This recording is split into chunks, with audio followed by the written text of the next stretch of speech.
അതിൽ സ്വാതന്ത്ര്യ ദിനാഘോഷത്തിന് ഒരുങ്ങുകയാണ് രാജ്യം. വലിയ സുരക്ഷാ ക്രമീകരണങ്ങളാണ്. ഓപ്പറേഷൻ സിന്ദൂരും പഹൽഗാമും ഒക്കെ നമ്മൾ കണ്ടു. അതിനുശേഷമുള്ള ഒരു സ്വാതന്ത്ര്യ ദിനമാണ്. അതുകൊണ്ട് തന്നെ കൂടുതൽ കനത്ത സുരക്ഷയുണ്ട് ദില്ലിയിൽ ഇക്കുറി, അല്ലേ അതിൽ? ഉറപ്പായും കനത്ത സുരക്ഷയാണുള്ളത് അരുൺകുമാർ. നമ്മളിപ്പോൾ വരുമ്പോൾ തന്നെ ഈ ചെങ്കോട്ടയുടെ പരിസരത്ത് നിൽക്കുമ്പോൾ തന്നെ പല നിയന്ത്രണങ്ങളുണ്ട്. സ്വാഭാവികമാണ്, പ്രധാനമന്ത്രി രാജ്യത്തെ അഭിസംബോധന ചെയ്യുകയാണ്. ഈ ചെങ്കോട്ടയുടെ പല ഭാഗങ്ങളും മറച്ചിരിക്കുകയാണ്. ആ രൂപത്തിൽ കനത്ത സുരക്ഷയാണ് ഈ മേഖലയിൽ ഏർപ്പെടുത്തിയിരിക്കുന്നത്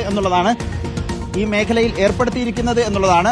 നമുക്ക് മുന്നിലേക്ക് വന്ന ദൃശ്യങ്ങൾ കാണാം എന്ന് തോന്നുന്നു. ചില ഭാഗങ്ങളൊക്കെ കാണാം ചെങ്കോട്ടയുടെ. പ്രധാനമന്ത്രി ഈ രാജ്യത്തെ അഭിസംബോധന ചെയ്യുമ്പോൾ ഓപ്പറേഷൻ സിന്ദൂരും ഒപ്പം പഹൽഗാമും ഒക്കെ എടുത്തു പറയുമെന്ന കാര്യത്തിൽ സംശയമില്ല.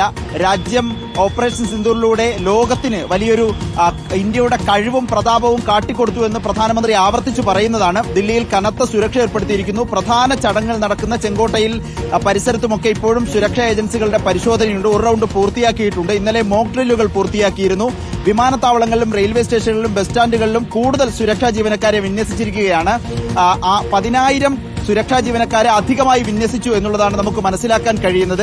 ചെങ്കോട്ട, ജമാ മസ്ജിദ് അടക്കമുള്ള മെട്രോ സ്റ്റേഷനുകൾ ഇന്ന് മുതൽ താൽക്കാലികമായി അടച്ചിടുകയാണ്. നമുക്ക് ഈ ദൃശ്യങ്ങളൊക്കെ കാണുമ്പോൾ അറിയാം, ഈ മുകൾ ഉയർന്ന ഭാഗങ്ങളൊക്കെ മറച്ചിരിക്കുകയാണ്. ഇവിടെയൊന്നും ആളുകളെ നിൽക്കാൻ അനുവദിക്കില്ല എന്നുള്ളതാണ്. ഇന്ന് ഉച്ചയ്ക്ക് ശേഷം മുതൽ തന്നെ ഇവിടെയൊക്കെ പൂർണ്ണ ഈ സൈന്യത്തിന്റെയും സുരക്ഷാ ജീവനക്കാരുടെയും CRPFന്റെയും ഒക്കെ പൂർണ്ണ നിയന്ത്രണത്തിലാകും എന്നുള്ളതാണ് നമുക്ക് മനസ്സിലാക്കാൻ കഴിയുന്നത്. ഏതായാലും കനത്ത സുരക്ഷയിൽ രാജ്യ തലസ്ഥാനം ആയിക്കഴിഞ്ഞു. നാളെ രാവിലെ തന്നെ പ്രധാനമന്ത്രി ചെങ്കോട്ടയിലേക്ക് എത്തുന്നു, പതാക ഉയർത്തുന്നു, രാജ്യത്തെ അഭിസംബോധന ചെയ്യുന്ന പരിപാടികളാണ്. പ്രത്യേക മെട്രോ സംവിധാനങ്ങൾ, ഗതാഗത സംവിധാനങ്ങൾ, സമാന്തരമായി മറ്റ് ചില ക്രമീകരണങ്ങൾ ഏർപ്പെടുത്തിയിട്ടുണ്ട്. നമുക്ക് ദൃശ്യങ്ങളൊക്കെ കാണുമ്പോൾ അറിയാം. ഇവിടെ നിന്ന് ഇങ്ങോട്ട് വരുമ്പോൾ തന്നെ ഈ ചെങ്കോട്ടയിലേക്ക് ഈ അടുത്ത മണിക്കൂറുകളിൽ കടക്കുമ്പോൾ തന്നെ പ്രത്യേക സുരക്ഷാ പരിശോധനയ്ക്ക് ശേഷം മാത്രമേ ഈ ചാന്ദിനി ചൌക്ക്, ഈ ജമാ മസ്ജിദ് ഭാഗത്തേക്കൊക്കെ വരാൻ തന്നെ കഴിയുകയുള്ളൂ എന്നുള്ളതാണ് മനസ്സിലാക്കാൻ കഴിയുന്നത്.